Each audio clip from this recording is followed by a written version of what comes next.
ആരാധനകളിലും സാന്ത്വന സേവന പ്രവർത്തനങ്ങളിലുമൊക്കെ ലോകമനുഷ്യരിൽ ഏറ്റവും ഒന്നാമത് നിൽക്കുന്ന തുല്യതയില്ലാത്ത ഈമാനിൻ്റെ നിറകുടങ്ങളായ സ്വഹാബത്തുൽ കിറാം ഏറ്റവും കൂടുതൽ അവരുടെ ജീവിതത്തിൽ സന്തോഷം പ്രകടിപ്പിച്ചത് ഫമാ ഫരിഹ്ന ബിശൈഇൻ ഫർഹന ബിഖൗലിൻ നബിയ്യി സ്വല്ലല്ലാഹു അലൈഹി വസല്ലം അൻത മൻ അഹ്ബബ്ത.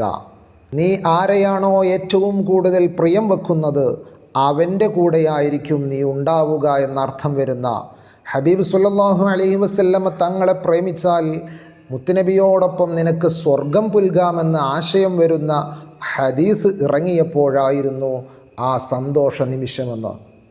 അപ്പോൾ ആരാധനകൾ കൊണ്ട് മാത്രം പരലോക വിജയം സാധ്യമാവുകയില്ല എന്ന് മനസ്സിലാക്കി പ്രവാചക പ്രേമം ജീവിതത്തിൻ്റെ ഭാഗമാക്കിയവരായിരുന്നു സ്വഹാബത്തുൽ കിറാം.